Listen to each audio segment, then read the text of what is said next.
Vamos lá, mais uma análise literária para o vestibular. Essa aqui é a aula do dia 29 de setembro, terça-feira, né? E vamos ver aqui Campo Geral, do Guimarães Rosa, beleza? Vamos lá. Bom, o Guimarães Rosa é da terceira geração modernista brasileira, né?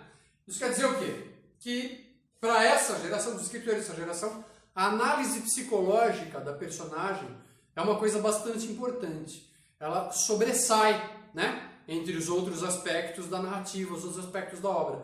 É importante fazer essa análise psicológica da personagem para mostrar ali os problemas que ela enfrenta, os problemas pessoais que ela enfrenta, né, ao lidar com a vida real, com o mundo real que a cerca e oferece uma variedade de problemas. Tá? Então a análise psicológica é importante. O Guimarães Rosa, ele é de Minas Gerais, ele é mineiro, e todas as obras dele, tudo que ele escreveu, as histórias se passam sempre no sertão de Minas Gerais, no interiorzão de Minas Gerais, no sertão mesmo. Quando a gente fala em sertão, geralmente se pensa em Nordeste. Não é o sertão nordestino, é o sertão de Minas Gerais. E ele vai retratar o sertão mineiro com ali os habitantes, os sertanejos de Minas Gerais, tá? E veja só, o Guimarães Rosa, ele era um cara assim, ele era de uma cultura estupenda, né? Ele foi diplomata por muito tempo, morou em outros países, ele sabia muitas línguas, ele escrevia e falava em latim. Por exemplo, ele sabia sânscrito. Claro, ele sabia inglês, sabia francês, italiano, alemão, essas línguas que todo mundo sabe, que todo mundo quer aprender, as línguas mais modernas, ele sabia, escrevia e falava. Mas ele também sabia russo, árabe, sânscrito. Sabe? Ele gostava, ele estudava porque ele gostava. Não só isso, ele não era só poliglota. Ele também era expert em história das religiões. Ele manjava de história das religiões, várias religiões. Ele conhecia a história das civilizações antigas. Civilizações antigas de 10 mil anos na Ásia. Ele conhecia a história, as vidas dos reis dessa época e tal. Ele conhecia a história universal antiga. Ele conhecia isso. A Grécia clássica, Roma clássica. Ele conhecia não só esses idiomas da época, mas a história desses povos. Ele era de uma cultura fenomenal. E tudo isso, todo esse conhecimento se reflete nas obras dele. Tá? Por exemplo, ele era um neologista.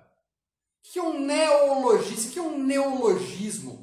Neologismo é uma palavra nova, acabada de inventar. Ele inventava palavras novas. Ele transformava substantivos em verbos para expressar alguma coisa específica.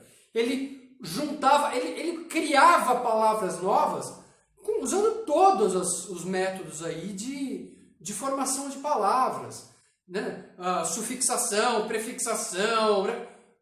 O que você imaginar, ele construía palavras novas. Ele era mestre nisso. Além de ser um neologista, ele criar palavras novas para expressar aquilo que ele quer expressar ali naquele momento. Você está lendo e de vez você fala, peraí, mas essa palavra não existe. Eu nunca li essa palavra antes porque ele que inventou, mas eu entendo o que ele quer dizer. Porque no contexto faz sentido essa palavra inventada. Faz sentido na história, eu entendo o que ele quer dizer. Apesar de eu nunca ter lido essa palavra antes, porque não existia antes de ele escrever, eu, como leitor, entendo o que ele quis dizer dentro do contexto da história.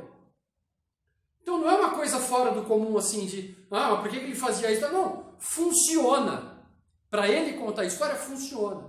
Tá? Então, além de tudo isso, ele explorava muito a maneira de falar do sertanejo mineiro. Então ele escreve, ele coloca os maneirismos de linguagem, escrever errado, né? Em vez de seguir a gramática, as diagramáticas, ele escreve como o sertanejo fala, conjugando verbos de maneira errada, mas isso dá um sabor, né, para a história, porque a história fica mais autêntica. De repente você coloca lá um sertanejo, um boiadeiro do sertão de Minas Gerais falando, é claro que ele não vai falar a gramática correta, exata, claro que não. Então o Guimarães Rosa coloca essas personagens sertanejas falando um português típico do sertão de Minas Gerais. Uma língua portuguesa sem regra gramatical, falada, popular, aquele sabor, né, de linguagem popular típico daquela região. Tá? Então ele trabalhava muito bem tudo isso daí. Ele tinha um momento em que ele escrevia de uma forma mais trabalhada, mais formal, numa narrativa e tal. E quando entram as personagens falando, elas falam o mineirês do sertão de Minas Gerais, tá? Que dá uma autenticidade para a história, ok? Bom, essa história aí, Campo Geral, é uma novela, tá? Ela foi apresentada pela primeira vez na obra Corpo de Baile, de 1956. Ele lançou esse livro, Corpo de Baile, trazia essa novela, Campo Geral, que é a história do menino Miguelim, e trazia uma outra história sobre outro personagem adulto, que é o Manuelzão.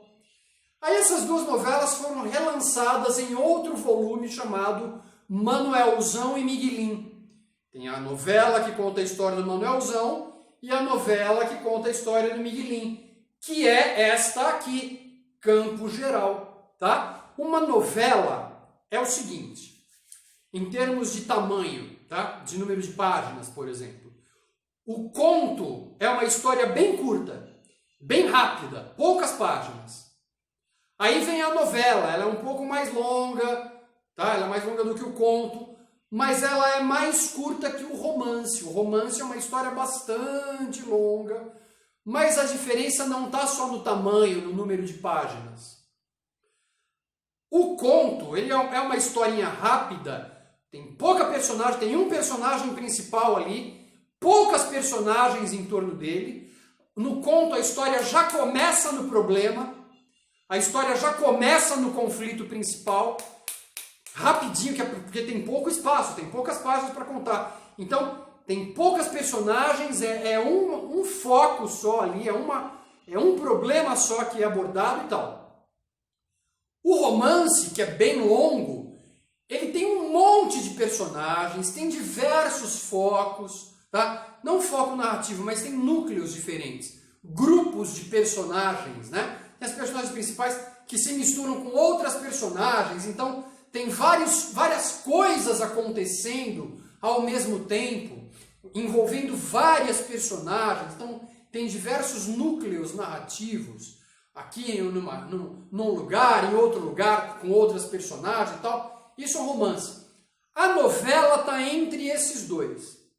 A novela, ela tem um tamanho mediano, aí, o número de páginas entre o conto e o romance, e tem poucas personagens. Tem um núcleo narrativo só, ou seja, é só um grupo de personagens. Tá? Isso aí é típico da novela. E a novela é episódica. A novela vai tratar de um determinado fato, ok? E é um acontecimento localizado na vida dessas personagens aí, tá? Não vai contar a história inteira das personagens. Vai contar algumas coisas que acontecem nesta época. O que aconteceu com essas personagens antes não interessa. O que vai acontecer com essas personagens depois não interessa. Interessa isto aqui. Interessa este núcleo narrativo envolvendo este grupo de personagens. Então isso é a novela. Ela é episódica. Campo Geral é assim. Então tem um núcleo narrativo, um grupo só de personagens, que é a família do Miguelim. O Miguelim, que é um garoto de 8 anos de idade, e a história se passa ali envolvendo essas personagens.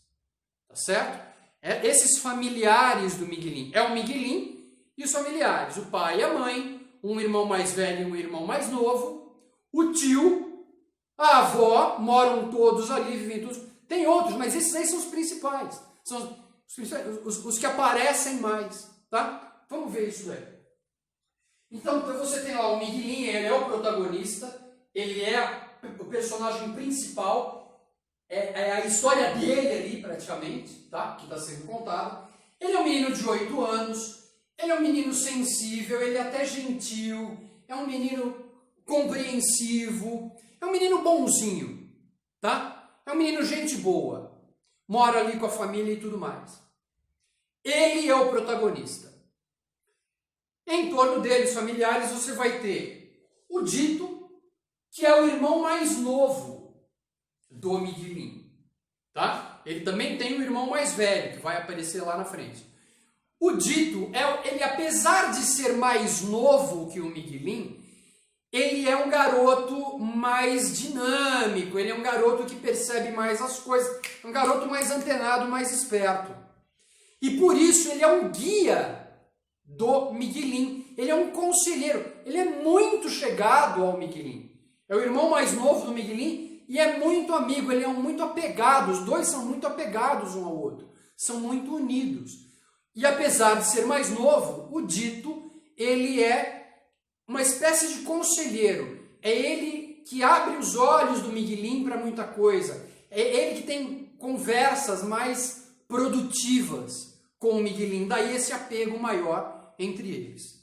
Tem também o Nhô Bernardo, o Nhô Berna, é o pai das crianças, tá? Ele é um pai autoritário, ele é um pai às vezes até violento, tá certo? Porque ele é um pai antiquado. Ele é um pai daquela época em que é a época patriarcal, é o pai que manda na família e ele exige que exista uma hierarquia familiar. O pai, a mãe, o filho mais velho, o filho mais novo, outro filho mais novo ainda. Tem uma hierarquia a ser obedecida, tá? Ele é um pai bastante, então, autoritário, severo, mas ele é uma personagem bastante complexa, porque apesar de ser autoritário, severo, às vezes até violento, sim, ele se preocupa com os filhos. Na ocasião em que o Miguelín vai cair enfermo, vai cair doente, ele vai demonstrar uma preocupação muito grande com a saúde, com a vida do filho, tá? Mas fora isso, ele quer que o Miguelín seja ali um menino porreta, um cabra macho, entendeu? Ele exige que o filho seja assim. Ele não quer filho molenga, não. Então é o pai aos moldes antigos, tá? Tem a mãe, que é a Nha Nina.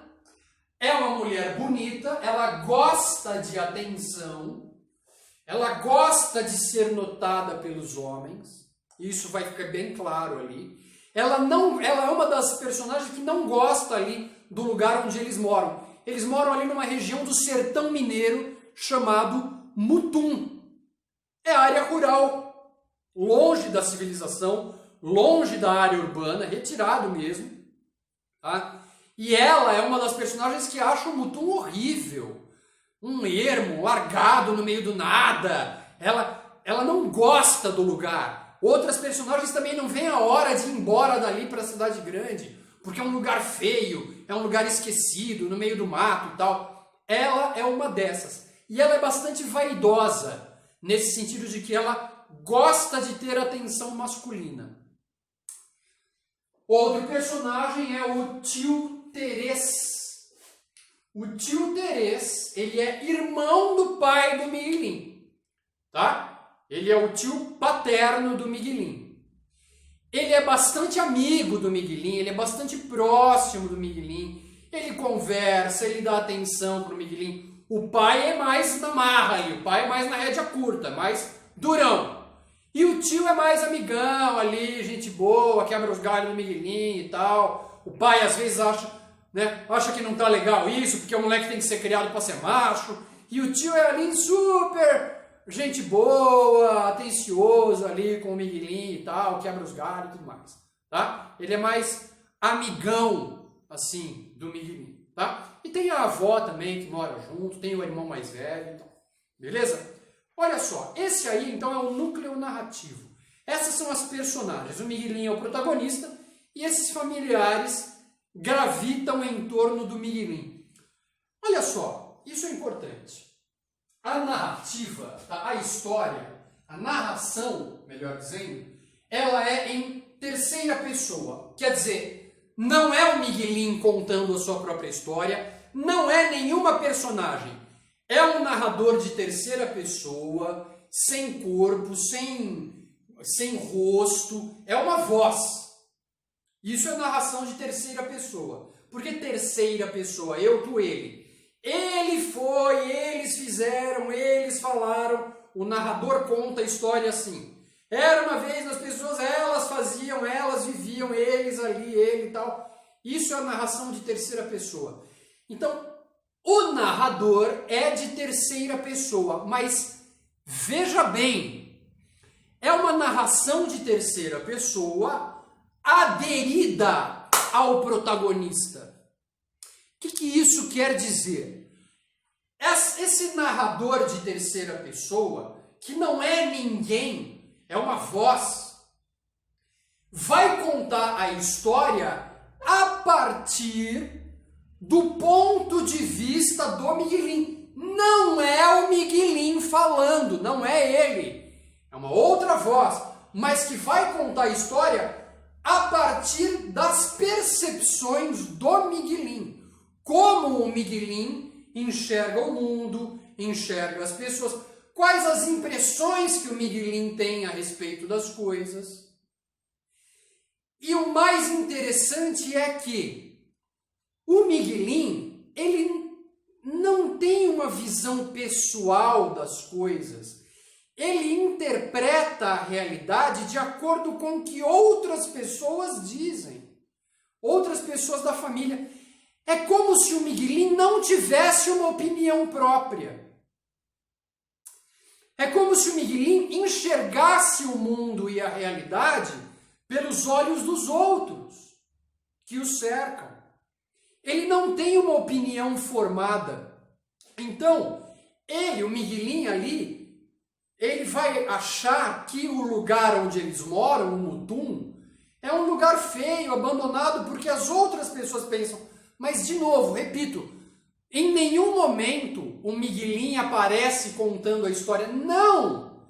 É uma voz que é como se entrasse na mente do Miguelinho e fosse contando pra gente, olha, o Miguelinho pensa isso, vê isso, pensa dessa forma, pensa daquela forma, tal. O mundo é assim assado, de acordo com a visão do Miguelinho e tal. Não é o Miguelinho falando, não. Não é narrativa em primeira pessoa, não. É em terceira pessoa, de novo. Narração de terceira pessoa aderida ao protagonista. Colada no protagonista. Não é o protagonista falando, mas é uma narração de terceira pessoa, uma voz incorpórea, sem rosto, que entra na mente do Miguelinho e diz para nós como que esse garoto pensa e vê as coisas.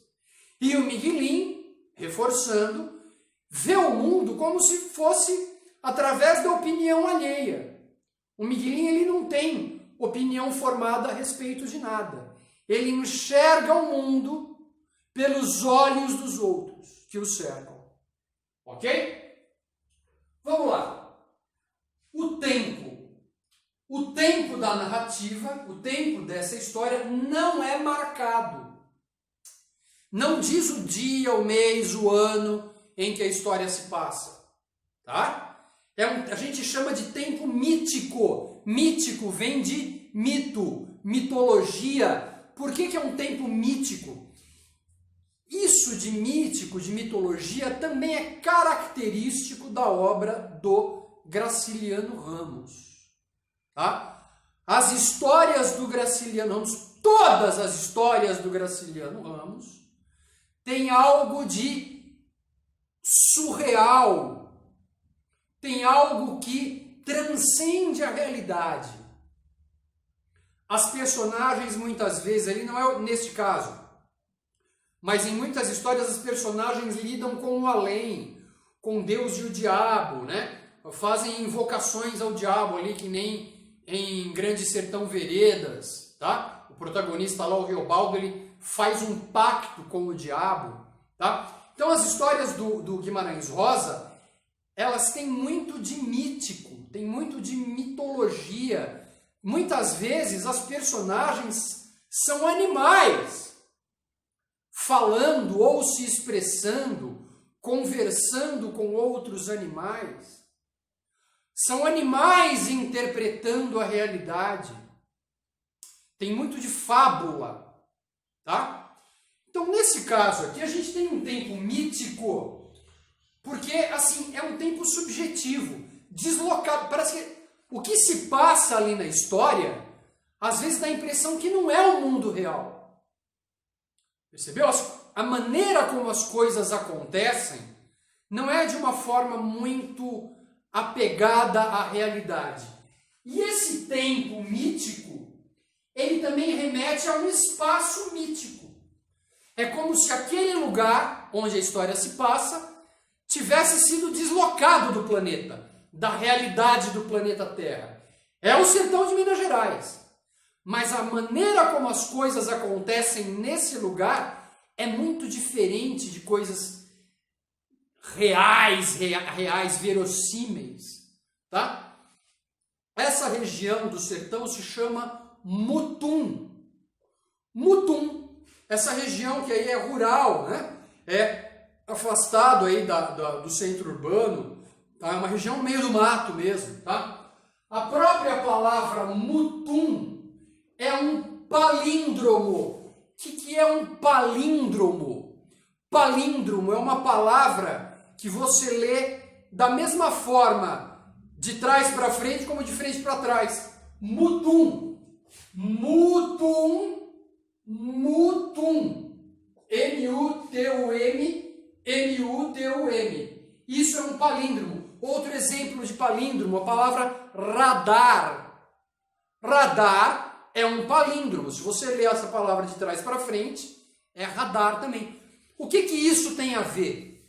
Essa palavra, este nome, Mutum, como palíndromo, ele dá uma ideia de circunferência.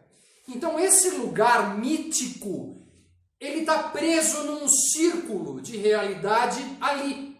É aquela realidade daquele lugar, daquele tempo, ali no Mutum. É uma coisa circular, presa em si mesma. Isso vai remeter ao espaço mítico, tempo mítico, tá? Que é o Mutum. Mutum, tá? Esse nome ele é um palíndromo para mostrar essa circunferência, esse círculo, né? Esse vai e vem do nome, preso dentro do nome ali, é como se fosse o círculo desse espaço separado da realidade. Ok? Bom, na aula seguinte eu vou gravar agora, eu vou contar a história. Não é exatamente o enredo, é meio difícil contar o enredo, porque o corpo narrativo é formado de diferentes fatos, diferentes episódios que vão se misturando. Mas é isso que eu vou apresentar agora na aula que eu vou gravar na sequência. Só um momento.